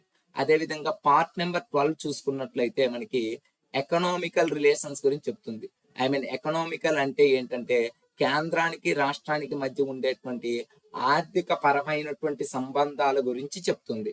మరి ఈ ఆర్థిక పరమైన సంబంధాల గురించి చెప్పే ఆర్టికల్ ఏదంటే ఆర్టికల్ నెంబర్ 263 అండి. ఇది 264 నుండి 300A వరకు. సో 264 నుండి 300A వరకు అనేది మనకి ఆర్థిక పరమైనటువంటి సంబంధాల గురించి చెప్తుంది. సో మరియు కేంద్ర రాష్ట్రాల మధ్య సంబంధాల గురించి, వాణిజ్యపరమైన సంబంధాల గురించి చెప్తుంది. సో కమర్షియల్ రిలేషన్స్ గురించి అనేది చెప్తుంది. ఆర్టికల్ నెంబర్ 301 నుండి ఆర్టికల్ నెంబర్ 307 వరకు అనేది మనకి వాణిజ్యపరమైన సంబంధాల గురించి అనేది చెప్తుందని గుర్తుపెట్టుకోవాలి. ఇలా మనకి 11th part, 12th part, 13 part ప్రధానంగా అందులో ఉండే ఆర్టికల్స్ బేస్డ్ ఇన్ఫర్మేషన్ అనేది అడిగే అవకాశం అనేది ఉంటుంది. సో మీరందరూ కూడా గుర్తుపెట్టుకోవాలి. సో ఇప్పుడు మనం పార్ట్ నెంబర్ 13 వరకు అనేది కంప్లీట్ చేసుకుందాం. సో పార్ట్ నెంబర్ 14 అనేసి గుర్తుపెట్టుకోండి, part number 14. So part number 14 అనేది ప్రధానంగా దేని గురించి చెప్తుందంటే సర్వీసెస్ గురించి అనేది చెప్పడం జరుగుతుంది. ఏ సర్వీసెస్ మనకి పబ్లిక్ సర్వీస్ కమిషన్ అనే దాని గురించి చెప్తుంది. మీకు తెలుసు కదా, మనకి సెంట్రల్ లెవెల్లో యూనియన్ పబ్లిక్ సర్వీస్ కమిషన్ అనేది ఉంది, మనకి స్టేట్ లెవెల్లో స్టేట్ పబ్లిక్ సర్వీస్ కమిషన్ అనేది ఉంది. సో రెండు రాష్ట్రాలకు కలిపి జాయింట్ పబ్లిక్ సర్వీస్ కమిషన్ అనేది పనిచేయడం జరుగుతుంది. అంటే ఉద్యోగాల్ని భర్తీ చేయడం కోసం ఉండేది ఏంటంటే పబ్లిక్ సర్వీస్ కమిషన్. సో ఈ పబ్లిక్ సర్వీస్ కమిషన్ 14 ఆర్టికల్ ప్రకారం 14 పార్ట్లు అనేది ఉంది. సో ఎవరైనా కామెంట్ చేయండి, ఏమైనా కామెంట్ చేస్తారంటే పబ్లిక్ సర్వీస్ కమిషన్ గురించి ఏ ఆర్టికల్స్ లో ఏ యొక్క చట్టంలో మనం చెప్పుకున్నాం. ఆల్రెడీ మనకి ఎవల్యూషన్ ఆఫ్ ఇండియన్ కాన్స్టిట్యూషన్ అనే చట్టంలో చెప్పుకున్నాం. పబ్లిక్ సర్వీస్ కమిషన్ గురించి ప్రధానంగా ఏ యొక్క యాక్ట్ లో అనేది చెప్పుకోవడం జరిగింది, ఎవరైనా కామెంట్ చేయొచ్చు. సో మనకి 14 పార్ట్ అనేది కంప్లీట్ చేసుకోవడం జరిగింది. సో నెక్స్ట్ వన్ ఏంటి మనకి 15 పార్ట్ అనేసి అంటున్నాం మనం. సో నెక్స్ట్ వన్ ఏంటి అంటే మనకి 15 పార్ట్. రాంగ్ ఆన్సర్, నారాయణ స్వామి గారు రాంగ్ ఆన్సర్. 1861 యాక్ట్ కాదు. నేను మళ్ళా చెప్తాను, మీరు కామెంట్ చేయండి. అందరూ లైవ్ లో ఉండే ప్రతి ఒక్కరు కూడా కామెంట్ చేయడానికి ప్రయత్నం చేయండి. సో నేను తర్వాత అనేది చెప్తాను. 55 మెంబర్స్ లైవ్ లో ఉన్నారు, మీ 55 మెంబర్స్ కూడా కామెంట్ చేయండి. వెరీ గుడ్, ఆన్సర్ వచ్చేసింది. సాయి కుమార్ గారు అనేది ఆన్సర్ చెప్పారు మనకి. సాయి కుమార్ 1919 అనేది చెప్పారు. వెరీ గుడ్ నాన్న, అదే. సో మనకి 15 పార్ట్ ఏం చెప్తుందంటే ఎలక్షన్స్ గురించి అనేది చెప్తుందమ్మా, లేదా ఎలక్షన్ కమిషన్ గురించి అనేది చెప్తుంది. ఎన్నికల సంఘము ఏదైతే ఉందో ఆ ఎన్నికల సంఘం గురించి అనేది ప్రధానంగా చెప్పేది ఏంటంటే మనకి 15 పార్ట్ అనేది చెప్తుంది. ఎన్నికల సంఘం గురించి చెప్తుంది. గుర్తుపెట్టుకోండి, ఇక్కడ పబ్లిక్ సర్వీస్ కమిషన్ కి సంబంధించినటువంటి ఆర్టికల్స్ అనేవి మనం చూసుకున్నట్లయితే పబ్లిక్ సర్వీస్ కమిషన్ కి సంబంధించిన ఆర్టికల్స్ ఏంటంటే ఆర్టికల్ నెంబర్ 308 నుండి ఆర్టికల్ నెంబర్ 323 వరకు అనేది చెప్తుంది. So article number 308 to article number 323 మనకి ఏం చెప్తుందంటే పబ్లిక్ సర్వీస్ కమిషన్ గురించి చెప్తుంది. ఆర్టికల్ నెంబర్ 324 నుండి ఆర్టికల్ నెంబర్ 329 అనేది ఏం చెప్తుందంటే ఎన్నికల సంఘం గురించి అనేది చెప్తుంది. సో ఆర్టికల్ నెంబర్ 324 నుండి ఆర్టికల్ నెంబర్ 329 మనకి ఏం చెప్తుందంటే ఎన్నికల సంఘం గురించి అనేది చెప్పడం జరుగుతుందని గుర్తుపెట్టుకోవాలి. ఓకే, ఉన్నదమ్మా, ఉన్నది 14A ఉన్నది, కొంచెం మీకు చెప్తాను. ట్రిబ్యునల్స్ అని గుర్తుపెట్టుకోండి. అంటే కోర్టులకు బదులుగా ఏర్పడే దాన్ని ఏమంటారంటే ట్రిబ్యునల్స్ అనేసి అంటారు. ఇప్పుడు చూడండి, మనకి ఆల్రెడీగా టీవీ ప్రోగ్రామ్స్ లో వస్తాయి కదా, రాస్తాను, ట్రిబ్యునల్స్ అనేసి అంటున్నా. వెరీ గుడ్, సారీ మర్చిపోయాను. సో 14A అనేది మనకి ఏంటంటే ట్రిబ్యునల్స్ అని గుర్తుపెట్టుకోండి. దీన్ని 1976 42 కాన్స్టిట్యూషనల్ అమెండ్మెంట్ ద్వారా తీసుకురావడం జరిగింది. ట్రిబ్యునల్స్ అంటున్నాం, 14A అంటున్నాం. సో కోర్టులకు బదులుగా పనిచేసేటువంటి సంస్థలనే ఇక్కడ ట్రిబ్యునల్స్ అని పిలవడం జరుగుతుందని గుర్తుపెట్టుకోవాలి. సో 15 పార్ట్ అనేది ఓవర్, మనకి 14A ఓవర్, సో 14 కూడా ఓవర్. సో ఇప్పుడు మనం 16 పార్ట్ గురించి అనేది మాట్లాడుతున్నాం. సో 16 పార్ట్ ఏదైతే ఉందో ఆ 16 పార్ట్ గురించి మాట్లాడుతున్నాం. పార్ట్ నెంబర్ 16 ఏం చెప్తుందంటే స్పెషల్ ప్రొవిజన్స్ గురించి అనేది చెప్తుంది. సో స్పెషల్ ప్రొవిజన్స్ అంటే ఏంటి అంటే ప్రత్యేకమైన వర్తింపులు, సో ప్రత్యేకమైనటువంటి అధికారాలు గురించి అనేది చెప్తుంది. సో ఏదైనా భారత రాజ్యాంగంలో ఒక కొత్త అధికారాన్ని చేర్చడం కానీ అలాంటివి ఏవైనా అమెండ్మెంట్ చేసేటప్పుడు ఇటువంటి ప్రత్యేక అధికారాలు అనేవి మనకి ఏ నెంబర్ లో చెప్తున్నాయంటే పార్ట్ నెంబర్ 16 లో అనేది చెప్తుంది. పార్ట్ నెంబర్ 16 అనేది స్పెషల్ ప్రొవిజన్స్ అండి. ప్రత్యేక అధికారాలు అంటే ఏంటంటే ఆల్రెడీ మనకి ఏంటి రిజర్వేషన్స్ అని గుర్తుపెట్టుకుంటే మీకు బాగా గుర్తుంటది. రిజర్వేషన్లు అంటే ఏంటి? ఎస్సీ రిజర్వేషన్లు కానీ, ఎస్టీ రిజర్వేషన్లు కానీ, ఓబీసీ రిజర్వేషన్లు కానీ, అదేవిధంగా ఉమెన్స్ రిజర్వేషన్లు కానీ, ఇలా రిజర్వేషన్లు అనేవి ప్రత్యేక ప్రొవిజన్స్ అనేది ఇక్కడ గుర్తించడం జరిగింది. దీని గురించి చెప్పేటువంటి ఆర్టికల్స్ ఏంటంటే ఆర్టికల్ నెంబర్ 330 నుండి ఆర్టికల్ నెంబర్ 342 వరకు మనకి స్పెషల్ రిజర్వేషన్స్ గురించి అనేది చెప్తున్నాయి. ఇప్పుడు మీరు ఎవరైనా కామెంట్ చేయండి, ఎస్సీ రిజర్వేషన్ ప్రెజెంట్ ఎంత, ఎస్టీ రిజర్వేషన్ ఎంత, ఓబీసీ రిజర్వేషన్ ఎంత, ఉమెన్స్ రిజర్వేషన్ ఎంత, ఎకనామికల్ వీకర్ సెక్షన్ రిజర్వేషన్ ఎంత అనేది మీరు కామెంట్ చేయండి. ఒకవేళ మీకు తెలియపోయినట్లయితే నేను ఆన్సర్ అనేది చెప్పే ప్రయత్నం చేస్తాను. సో గుర్తుపెట్టుకోండి, ఎస్సీ రిజర్వేషన్ భారతదేశంలో ఎంత ఉందంటే 15% అనేది ఉంది. ఎస్టీ రిజర్వేషన్ అనేది 7.5% అనేది ఉంది. ఓబీసీ రిజర్వేషన్ అనేది 27% ఉంది. ఉమెన్స్ రిజర్వేషన్ అనేది 33% ఉంది. ఎకనామికల్ వీకర్ సెక్షన్ రిజర్వేషన్ అనేది 10% అనేది ఉందని గుర్తుపెట్టుకోవాలి. OBC 27%, ST 7.5%, SC 15%, so women's 33%, economical weaker section 10% reservation అనేది ఉంది. సో ఇది మనకేంటి ఏ పార్ట్ అనేది చెప్తుంది? పార్ట్ నెంబర్ 16 అనేది చెప్పడం జరుగుతుంది. ఇక పార్ట్ నెంబర్ 17 గుర్తుపెట్టుకోండి. పార్ట్ నెంబర్ 17 ఏం చెప్తుందంటే మనకి అఫీషియల్ లాంగ్వేజెస్ గురించి చెప్తుంది. సో అఫీషియల్ లాంగ్వేజెస్ గురించి చెప్తుంది. ఇక్కడ మనం ఏమంటున్నామంటే ఆ యొక్క భాషలు, అధికార భాషల గురించి అనేది చెప్తుంది. అధికార భాషలు అంటున్నాం. సో అధికార భాషలు ప్రెజెంట్ ఎన్ని గుర్తించారు? మనకి 22 అధికార భాషలు అనేవి గుర్తించడం జరిగింది. సో ఈ అధికార భాషల గురించి ఆర్టికల్ నెంబర్ 343 నుండి 351 నేను చెప్పింది రైట్ రవినాయక్ గారు. SC reservation 15%, ST reservation 7.5%, women's reservation 33% అని గుర్తుపెట్టుకోండి. ఓకేనా?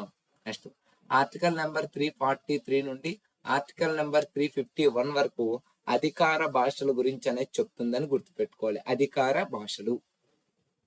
సో ప్రెజెంట్ మన భారత రాజ్యాంగం అమలులోకి వచ్చే నాటికి ఎన్ని అధికార భాషలు అనేవి ఉండేవంటే 14 రకాలైనటువంటి అధికార భాషలు అనేవి ఉండేవి. కొత్తగా మనకి ఏంటంటే 15 నుండి 22 వరకు అనేవి చేరడం జరిగింది. గుర్తుపెట్టుకోండి, ఇక్కడ 15 లాంగ్వేజ్ గా దేన్ని చేర్చారు అంటే మనకి ఈ యొక్క సింధీ లాంగ్వేజ్ అని చేర్చడం అనేది జరిగింది. సింధీ లాంగ్వేజ్ అని చేర్చారు. సో 16, 17, 18 అనేది ఏం చేశారంటే కొంకణి అనేటువంటి భాషని, అదే విధంగా మనకి మణిపూరి అనే భాషని, మణిపూరి అనేది, అదే విధంగా నేపాలి అనే భాషని చేర్చడం జరిగింది. ఇక 19, 20, 21, 22 గా ఏం చేర్చారు అంటే డోగ్రీ అనేటువంటి ఒక భాషని, అదే విధంగా డోగ్రీ తర్వాత బోడో అనేటువంటి ఒక భాషని, అదే విధంగా మైథిలి అనేటువంటి ఒక భాషని, నెక్స్ట్ వన్ ఏంటంటే సంతాలి అనేటువంటి ఒక భాషని చేర్చడం జరిగింది. ఇక్కడ గుర్తుపెట్టుకోండి, రాజ్యాంగం అమల్లోకి అనేది వచ్చే నాటికి ఎన్ని ఉండేవంటే 1950 నాటికి 14 భాషలు అనేవి ఉండేవి. ప్రెజెంట్ మనకి 22 అనేవి ఉన్నాయి. ఆ 22 ఏ భాష ఏంటి అని అడుగుతూ ఉంటారు. ఇక్కడ బాగా గుర్తుపెట్టుకోవాల్సిన అంశం ఏంటంటే 15వ భాష సింధీ అని గుర్తుపెట్టుకోండి. మిగతావి మీరు ఎలా గుర్తుపెట్టుకోవాలి ఇప్పుడు నేను నేర్పిస్తాను మీకు. సో సింపుల్ ఒక చిన్న కోడ్స్ అనేవి ఉన్నాయి. ఆ కోడ్ ద్వారా అనేది మీరు గుర్తుపెట్టుకుంటే చాలు. ఏంటి ఆ కోడ్స్ అంటే గుర్తుపెట్టుకోండి, కే లెటర్ తర్వాత ఎల్ వస్తుంది, ఎల్ లెటర్ తర్వాత ఎం వస్తుంది, ఎం లెటర్ తర్వాత ఎన్ వస్తుంది. ఇక్కడ కే అంటే ఏంటి మనకి కొంకణి అని గుర్తుపెట్టుకోండి. ఎం అంటే ఏంటి మనకి మణిపూరి అని గుర్తుపెట్టుకోండి. ఎన్ అంటే ఏంటి మనకి నేపాలి అని గుర్తుపెట్టుకోండి. అలా కేఎల్ఎంఎన్ అనే లెటర్స్ ద్వారా గుర్తుపెట్టుకుంటే ఎల్ అనే లెటర్ అనేది భాష అనేది ఉండదు, కేఎల్ఎంఎన్ లైన్ గా ఉంటాయి కాబట్టి కొంకణి, మణిపూరి, నేపాలి అని గుర్తుపెట్టుకోండి. అదే విధంగా మీరు కంప్యూటర్స్ లో ఎక్కువగా ఈ పదం వింటూ ఉంటారు. ఏంటి ఆ పదం? డిబిఎంఎస్ అనే పదం వింటూ ఉంటారు. I mean database management system అనేటువంటి పదాన్ని వింటూ ఉంటారు. డి అంటే గుర్తుపెట్టుకోండి డోగ్రీ అని, బి అంటే గుర్తుపెట్టుకోండి బోడో అని, ఎం అంటే గుర్తుపెట్టుకోండి మైథిలి అని, ఎస్ అంటే గుర్తుపెట్టుకోండి సంతాలి అని గుర్తుపెట్టుకోండి. డిబిఎంఎస్ డోగ్రీ, బోడో, మైథిలి, సంతాలి, ఇలా మనకి 22 లాంగ్వేజెస్ అనేవి ప్రెజెంట్ అఫీషియల్ లాంగ్వేజెస్ గా చేరటం అనేది జరిగింది. సో అఫీషియల్ లాంగ్వేజెస్ గురించి చెప్పేటువంటి పార్ట్ ఏదంటే పార్ట్ 17 అనేది చెప్తుందని గుర్తుపెట్టుకోవాలి. పార్ట్ నెంబర్ 17 అనేది చెప్తుందని గుర్తుపెట్టుకోవాలి. Next one. So next one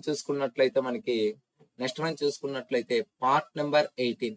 so part number 18 మనకి ఏం చెప్తుంది అంటే ఎమర్జెన్సీ ప్రొవిజన్స్ గురించి చెప్తుంది.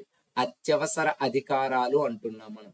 సో అత్యవసర అధికారాల గురించి అనేది చెప్పేది ఏంటి అంటే మనకి ఈ యొక్క 18 అనేది చెప్తుంది మనకి అత్యవసర అధికారాలు. సో భారతదేశంలో 3 రకాలైన అత్యవసర అధికారాలు అనేవి ఉన్నాయి. ఏంటి ఆ 3 రకాలు మనకి? ఒకటి నేషనల్ ఎమర్జెన్సీ అంటున్నాం, ఐ మీన్ జాతీయ అత్యవసర పరిస్థితి అంటున్నాం. రెండోది ఏంటంటే మనకి రాష్ట్రపతి పాలన అంటున్నాం, లేదా రాష్ట్ర అత్యవసర పరిస్థితి, లేదా రాజ్యాంగ అత్యవసర పరిస్థితి అని కూడా అంటారు. మూడోది ఏంటి? ఆర్థిక అత్యవసర పరిస్థితి అంటాం మనం.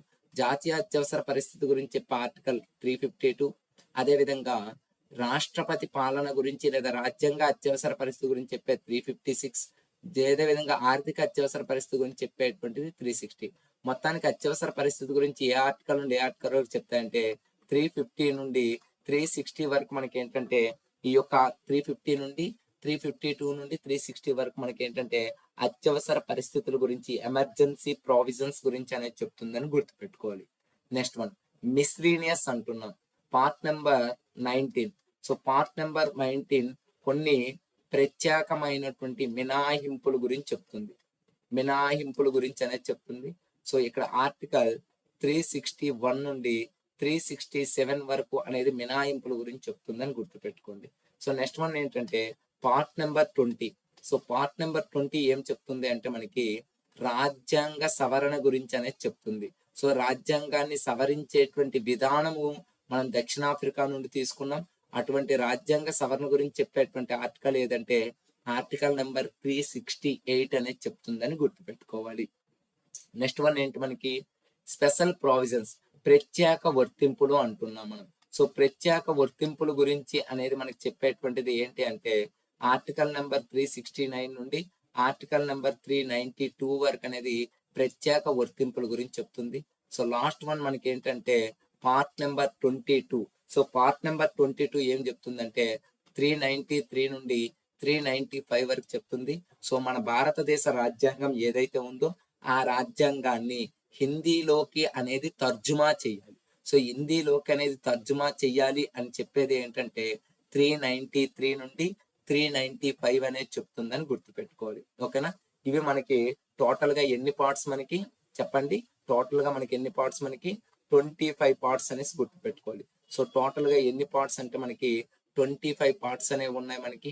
సో ఈ టోటల్ గా ఉండేటువంటి ఈ 25 పార్ట్స్ ఏవైతే ఉన్నాయో ఈ 25 పార్ట్స్ ని ప్రధానంగా మనం ఏం చేస్తున్నామంటే ఇక్కడ గుర్తుపెట్టుకోవాలి. ఫస్ట్ మనకి ఏంటి 4A అనేది ఒకటి గుర్తుపెట్టుకోండి. 4A తర్వాత ఏంటి 14A అనేసి గుర్తుపెట్టుకోవాలి. 14A అనేసి గుర్తుపెట్టుకోవాలి. తర్వాత ప్రధానంగా చూసుకున్నట్లయితే 4A అండ్ 14A ఏదైతే ఉందో 4A 14A కంప్లీటెడ్ మనకి. నెక్స్ట్ వన్ చూసుకున్నట్లయితే ఇంకా కొత్తగా చేరినవి ఏంటి మనకి? Yes, very good. ఏంటి? 9A ఒకటి. నెక్స్ట్ వన్ ఏంటి? సారీ 9 ఒకటి, 9A 9B ఒకటి అని గుర్తుపెట్టుకోవాలి. ఇప్పుడు 9 చెప్పండి, మీరు ఏం చెప్తారు? మీరు 9 అనేది ఏం చెప్తుంది మనకి? ఎస్, పంచాయతీల గురించి చెప్తుంది. 9A మున్సిపాలిటీల గురించి చెప్తుంది. 9B కోఆపరేటివ్ సొసైటీస్ గురించి చెప్తుంది. ఇది ఫండమెంటల్ డ్యూటీస్ గురించి చెప్తుంది. 14A ట్రిబ్యునల్స్ గురించి చెప్తుంది. ఈ రెండు కూడా మనకి ఎప్పుడు చేరాయంటే 1976 42 కాన్స్టిట్యూషనల్ అమెండ్మెంట్. ఇది మనకి 1992 73 కాన్స్టిట్యూషనల్ అమెండ్మెంట్ ద్వారా పంచాయతీ, 74 కాన్స్టిట్యూషనల్ అమెండ్మెంట్ ద్వారా మున్సిపాలిటీస్. ఇవి మనకి 2011 97 కాన్స్టిట్యూషనల్ అమెండ్మెంట్ ద్వారా చేర్చడం జరిగింది. 2012 నుండి అమల్లోకి రావడం అనేది జరిగిందని గుర్తుపెట్టుకోండి. ఒక పార్ట్ ని మనం తీసాం. ఏ పార్ట్ ని తీసుకున్నాం మనం?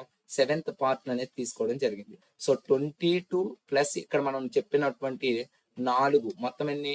26 అయ్యాయి. 26 లో ఒకటి తీసాం. మొత్తం ఏంటంటే 25 పార్ట్స్ అనేవి ప్రెజెంట్ ఉన్నాయి. సో ఇది మనకి పార్ట్స్ కి సంబంధించినటువంటి ఎక్స్ప్లెనేషన్. సో అందరికి అర్థమైందా? ఏమైనా డౌట్స్ ఉంటే కామెంట్ చేసేటువంటి ప్రయత్నం అనేది చెయ్యండి.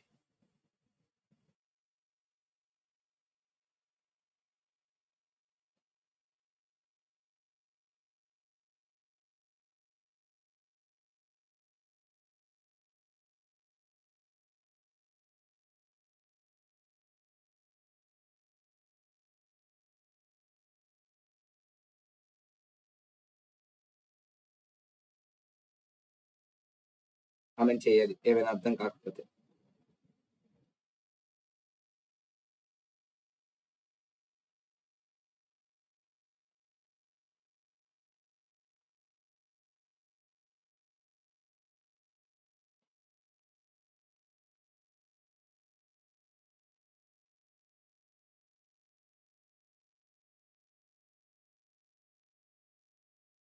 Okay, good.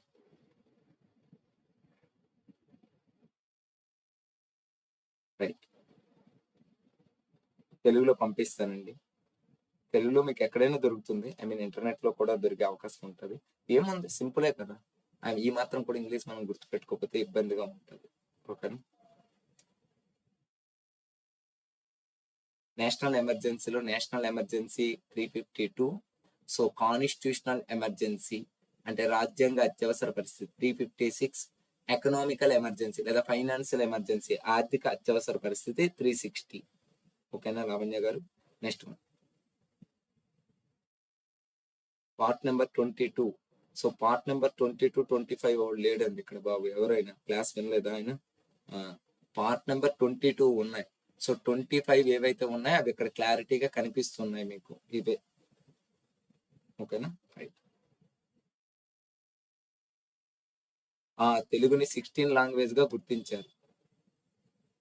అవి 14 లాంగ్వేజ్ లో ఉన్నదండి. ఆల్రెడీ 14 లాంగ్వేజ్ లో ఉన్నది.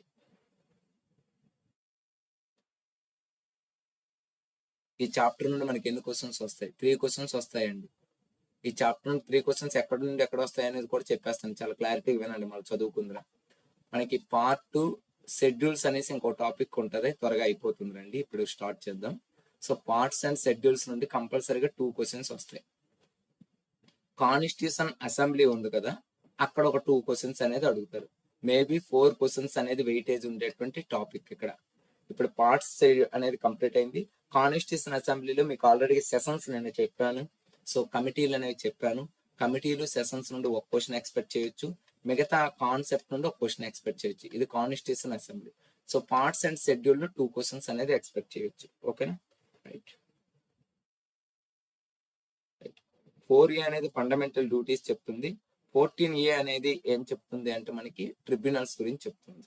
రైట్. ముందుకు వెళ్ళే ప్రయత్నం చేస్తున్నా, జాగ్రత్త వినండి. సో నెక్స్ట్ వన్ ఏంటి? భారత రాజ్యాంగంలో ఉండేటువంటి పార్ట్స్ గురించి అనేది మనం కంప్లీట్ చేసుకున్నాం. సో నెక్స్ట్ వన్ చూసుకున్నట్లయితే మనకి ఎలా గుర్తు పెట్టుకోవాలి, దీనికి షార్ట్ కట్స్ అయితే ఏమి లేవు. కొంచెం మీరు ఏం చేస్తారంటే ఒక రోజుకి ఒక 10 అనేసి గుర్తుపెట్టుకుని 2 days, దాన్ని ఒక 7 days అనేది క్రమం తప్పకుండా ఎర్లీ మార్నింగ్ చదువుకుంటూ వెళ్తే ఎటువంటి పార్ట్ అయినా మన మైండ్ లో ఉండిపోతుంది. సింపుల్ అండి. ఓకేనా? ఒక 2 days అనేది 10 నేర్చండి. థర్డ్ డే మొత్తం 22 చదవండి. అదే విధంగా మనకి ఏంటంటే మిగతా ఏదైతే ఉన్నదో ఆ యొక్క మిగతా ఒక 1 week వరకు అనేది డైలీ ఒక ర్యాపిడ్ రివిజన్ లాగా ఇస్తా ఉంటే సరిపోతుంది. సో షెడ్యూల్స్ ఇన్ ఇండియా అంటే భారత రాజ్యాంగంలో ఉండేటువంటి షెడ్యూల్స్ గుర్తుపెట్టుకోండి. రాజ్యాంగం అమల్లోకి వచ్చేటప్పటికి అంటే 1950 January 26 ఏదైతే ఉందో 1950 January 26 నాటికి టోటల్ గా మనకి ఎన్ని షెడ్యూల్స్ అనేవి ఉన్నాయి అని గుర్తుపెట్టుకోవాలి. ఎన్ని షెడ్యూల్స్ ఉన్నాయి మనకి? 8 షెడ్యూల్స్ అనేవి ఉన్నాయి. సో ప్రెసెంట్ మనకి ఎన్ని షెడ్యూల్స్ ఉన్నాయి? మనకి 12 షెడ్యూల్స్ అనేవి ఉండడం అనేది జరిగిందని గుర్తుపెట్టుకోవాలి. 12 షెడ్యూల్స్ 12 షెడ్యూల్స్ అనేవి ఉన్నాయి. అది మనం చెప్పలేం ఎన్ని మార్కులు వస్తాయి. ఎందుకంటే మీకు టోటల్ గా ఎన్ని టాపిక్స్ మనకి 10 to 12 టాపిక్స్ అనేవి ఉన్నాయి మొత్తం మీకు పేపర్ 1. వాడు 25 క్వశ్చన్స్ అనేవి తీసుకోవచ్చు, 12 క్వశ్చన్స్ తీసుకోవచ్చు, 10 క్వశ్చన్స్ తీసుకోవచ్చు. ఎన్ని క్వశ్చన్స్ తీసుకుంటాం అనేది మనకి పర్టికులర్ గా అయితే అవగాహన ఉండదు. కానీ ఒకటి గుర్తుపెట్టుకోండి, మొత్తం అన్ని టాపిక్ లో కల్లా మీకు అడిగేవి మాత్రం ఎక్కువగా 3 టాపిక్స్ నుండి అడుగుతారు. ఒకటి జోగ్రఫీ నుండి హెవీగా వస్తాయి క్వశ్చన్స్, తర్వాత పాలిటీ నుండి హెవీగా వస్తాయి, నెక్స్ట్ వన్ ఏంటి కరెంట్ అఫైర్స్ నుండి హెవీగా వస్తాయి. ఈ 3 మాత్రం మర్చిపోవద్దు. Polity, geography, current affairs. అర్థమైందా?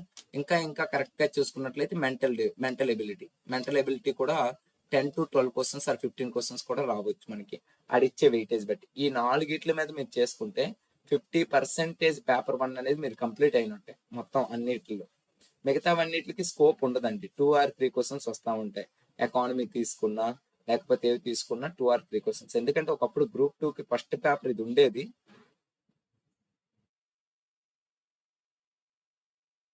ఓకే, ఒకప్పుడు గ్రూప్ 2 అనేది ప్రధానంగా మనకి ఇదే పేపర్ ఉండేది, పేపర్ 1. అప్పుడు మేము చెప్పేటప్పుడు 12 టాపిక్స్ ఉండేటప్పుడు ఈ వెయిటేజ్ ఫాలో అయ్యేవాడు హెవీగా. ఈ 4 geography, polity, current affairs, mental ability నుండి 50% కవర్ చేసేవాడు. మిగతావి 2 or 3 అనేది మనకి. అవునండి నారాయణ స్వామి గారు, రైట్. ఓకే, మనం వెళ్తున్నాం కాన్సెప్ట్ లోకి. సో 1950 Jan 26 ఏదైతే ఉందో అది ప్రధానంగా 8 షెడ్యూల్స్ ఉన్నాయి. సో ప్రెసెంట్ అనేవి ఏంటంటే మనకి 12 షెడ్యూల్స్ అనేవి ఉన్నాయి. అక్కడ మీకు చాలా క్లియర్ గా కనిపించడం అనేది జరుగుతుంది 12 షెడ్యూల్స్ కూడా. సో గుర్తుపెట్టుకోండి, ఫస్ట్ షెడ్యూల్ నెంబర్ 1 ఏం చెప్తుంది అంటే మనకి ఈ యొక్క ఇప్పుడు ఆల్రెడీ మనం చెప్పింది ఇండియా ఇట్స్ ఏ టెరిటరీ. అంటే మీకు పార్ట్ లో ఆల్రెడీ చెప్పాను చూడండి, భారత భూభాగం అని.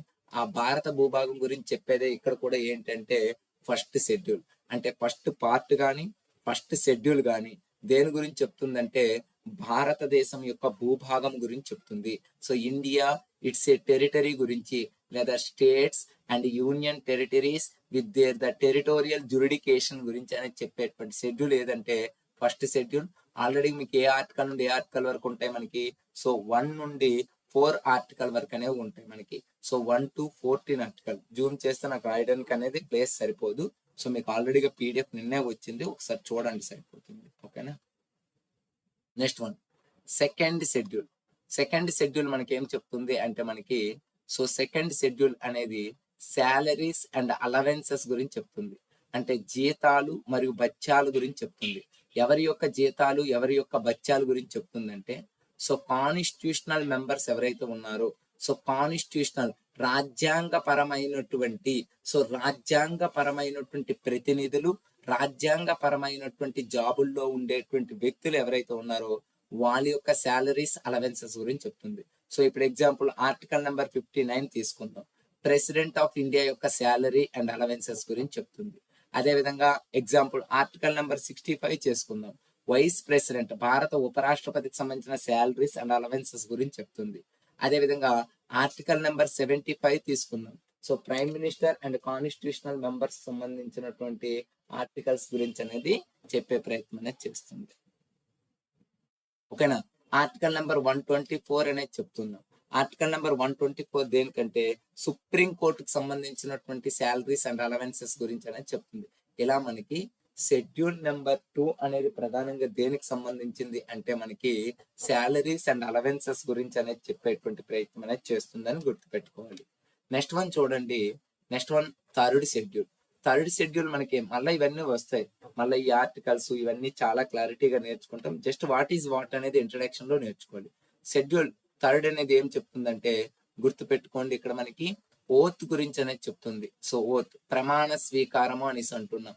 సో రాజ్యాంగ పరమైనటువంటి అధికారాల్లో ఉండేటువంటి వ్యక్తుల యొక్క ప్రమాణ స్వీకారం గురించి చెప్తుంది. సో ప్రమాణ స్వీకారము అనేసి అంటున్నాం. ఆర్టికల్ 75, 84, 99 వివిధ వ్యక్తుల యొక్క ప్రమాణ స్వీకారాల గురించి చెప్తుంది. సో మనం పర్టికులర్ గా చాప్టర్స్ వచ్చినప్పటికి, ఎగ్జాంపుల్ భారత రాష్ట్రపతి వచ్చినప్పుడు భారత రాష్ట్రపతి ప్రమాణ స్వీకారం చెప్తాం. లోక్సభ రాజ్యసభ వచ్చినప్పుడు వారి యొక్క ప్రమాణ స్వీకారాలకి వాటికి సంబంధించిన ఆర్టికల్ 99 ఇవన్నీ కూడా చెప్పుకుంటూ వెళ్తాం. ర్యాండమ్ గా ఇక్కడ మీరు గుర్తుపెట్టుకోవాల్సింది ఏంటంటే ఏ షెడ్యూల్ ఏం చెప్తుంది. సో ఫస్ట్ షెడ్యూల్ ఏం చెప్తుంది, భారత భూభాగం. రెండవ షెడ్యూల్ ఏం చెప్తుంది, సో శాలరీస్ అండ్ అలవెన్సెస్. మూడవ షెడ్యూల్ ఏం చెప్తుంది, ప్రమాణ స్వీకారం గురించి చెప్తుంది. సో నాలుగవ షెడ్యూల్ ఏం చెప్తుందంటే రాజ్యసభకు సంబంధించినటువంటి సీట్లు ఏవైతే ఉన్నాయో ఆ రాజ్యసభకు సంబంధించినటువంటి సీట్ల గురించి చెప్తుంది మనకి. సో మనకి 4 అయిపోయిన తర్వాత 5.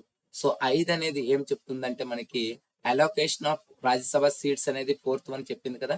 5 మనకి ఏంటంటే గుర్తుపెట్టుకోండి, ఎస్సీ ఎస్టీ అంటున్నాం మనం. షెడ్యూల్ క్యాస్ట్, షెడ్యూల్ ట్రైబ్స్ అనేసి అంటున్నాం మనం. So schedule caste, schedule tribes ఏవైతే ఉన్నాయో ఆ schedule caste and schedule tribe కి సంబంధించినటువంటి అడ్మినిస్ట్రేషన్ అండ్ కంట్రోల్ గురించి అనేది చెప్తుంది. అంటే ఈ యొక్క ఏదైతే మనకి షెడ్యూల్ ప్రాంతాల్లో ఉండేటువంటి వ్యక్తుల యొక్క పరిపాలన ఎలా ఉండాలి, షెడ్యూల్ ప్రాంతాల్లో ఉండేటువంటి నియంత్రణ ఎలా ఉండాలి, ఆ ప్రాంతాలను ఎలా నియంత్రణ చేయాలని 5 మరియు 6 అనేది చెప్తుంది. సో 5 ఏం చెప్తుందంటే అస్సాం, త్రిపుర, మేఘాలయ, మిజోరం ఈ 4 రాష్ట్రాలు తప్ప భారతదేశంలో ఉండేటువంటి మిగతా రాష్ట్రాల్లో ఉండేటువంటి షెడ్యూల్ ప్రాంతాల యొక్క పరిపాలన నియంత్రణ గురించి చెప్తుంది. కానీ 6వ షెడ్యూల్ కేవలం ఆ 4 రాష్ట్రాల గురించే చెప్తుంది. ఆ 4 రాష్ట్రాలు ఏంటి మనకి అస్సాం, త్రిపుర, మేఘాలయ, మిజోరం ఏవైతే ఉన్నాయో ఆ రాష్ట్రాల గురించి అనేది చెప్తుంది. అది 6వ షెడ్యూల్ అనేది గుర్తుపెట్టుకోండి. ఇక 7వ షెడ్యూల్ మనకి ఏం చెప్తుందంటే అధికార విభజన గురించి అనేది చెప్తుంది. 7వ షెడ్యూల్ మనకి ఏం చెప్తుంది, అధికార విభజన గురించి అనేది చెప్తుంది. సో అధికార విభజన గురించి చెప్పేది ఏంటంటే మనకి 7th షెడ్యూల్ అని గుర్తుపెట్టుకోవాలి. 7th షెడ్యూల్ అధికార విభజన. ఆల్రెడీ మీకు చెప్పాను, కేంద్ర జాబితా, రాష్ట్ర జాబితా, ఉమ్మడి జాబితా అని చెప్పుకున్నాం. కేంద్ర జాబితాలో 99 అంశాలు ఉన్నాయి. రాష్ట్ర జాబితాలో మనకి 59 అంశాలు ఉన్నాయి మనకి. ఉమ్మడి జాబితాలో ప్రధానంగా 52 అంశాలు అనేవి ఉన్నాయని చెప్పుకున్నాం. సో అటువంటి అధికార విభజన గురించి చెప్పేటువంటి షెడ్యూల్ ఏంటి అంటే 7th షెడ్యూల్ అనేసి గుర్తుపెట్టుకోవాలి. నెక్స్ట్ వన్ ఇక్కడ వరకు. Next 8th schedule. So 8th schedule already మనకి ఏం చెప్తుంది, మనకి అఫీషియల్ లాంగ్వేజెస్ గురించి చెప్తుంది. సో అఫీషియల్ లాంగ్వేజెస్ అంటే అధికార భాషలు. దీని గురించి మనం మాట్లాడామా లేదా, ఏ పార్ట్ లో మాట్లాడాం ఆన్సర్ చెయ్యండి. ఏ పార్ట్ లో మనకి అధికార భాషల గురించి అనేవి ఉన్నాయి, మనకి 17 పార్ట్ లో మనకి అధికార భాషల గురించి ఉన్నాయి. సో మొదటిసారిగా 14 భాషలు ఉంటే ఇప్పుడు ప్రెజెంట్ 22 భాషలు. ఆ 22 భాషలు ఏంటి అనేది కూడా మాట్లాడాం. సో భారత రాజ్యాంగం అమల్లోకి వచ్చినప్పటికీ ఈ 8 షెడ్యూల్స్ అనేవి ఉండేవి. ఇప్పుడు కొత్తగా ఏం చేరాయంటే 9వ షెడ్యూల్ అనేది చేరింది మనకి. కొత్తగా ఏం చేరిందంటే 10వ షెడ్యూల్ అనేది చేరింది. కొత్తగా 11వ షెడ్యూల్ అనేది చేరింది 11. సో 12వ షెడ్యూల్ అనేది కూడా కొత్తగా చేరింది. అయితే ఇక్కడ ఎగ్జామినర్ క్వశ్చన్ ఏం అడుగుతాడంటే ఏ షెడ్యూల్ ఎప్పుడు చేరిందని క్వశ్చన్ అడుగుతాడు. సో అది మీరు గుర్తుపెట్టుకోవడానికి ప్రయత్నం చేయండి. సో 9వ షెడ్యూల్ అనేది ఫస్ట్ కాన్స్టిట్యూషనల్ అమెండ్మెంట్ 1951 లో అనేది చేరింది. సో మనకి ఏ షెడ్యూల్ అది, మనకి ఇది 9th షెడ్యూల్. మరి 9th షెడ్యూల్ దేని గురించి చెప్తుంది, మనకి భూ సంస్కరణల గురించి చెప్తుంది. సో ల్యాండ్ రీఫార్మ్స్ ఏవైతే ఉన్నాయో ఆ ల్యాండ్ రీఫార్మ్స్ గురించి చెప్పేది ఏంటి అంటే మనకి 9th షెడ్యూల్ అనేది చెప్తుంది. సో 10th షెడ్యూల్ అనేది 52 కాన్స్టిట్యూషనల్ అమెండ్మెంట్ 1985 లో అనేది చేర్చడం జరిగింది. 52వ రాజ్యాంగ సవరణ చట్టం 1985లో చేర్చారు. ఏంటంటే యాంటీ డిఫెక్షన్ లా. అంటే ఏంటంటే పార్టీ ఫిరాయింపులు అంటున్నాం. అంటే ఒక పార్టీ తరపున గెలిచిన వ్యక్తి మరొక పార్టీలోకి అనేది వెళ్లకుండా, వీలు లేకుండా చేసేటువంటి దాన్ని ఇక్కడ ఏమంటున్నామంటే పార్టీ ఫిరాయింపులు అంటున్నాం మనం. సో 11 మీకు ఆల్రెడీగా చెప్పాను, పంచాయతీస్ గురించి చెప్తుంది. 12 మీకు ఏంటంటే మున్సిపాలిటీస్ గురించి చెప్తుంది. అక్కడ మీకు పార్ట్ లో 9A చెప్పాము, 9 చెప్పాము, గుర్తుందా? అవే ఇక్కడ ఉంటాయి.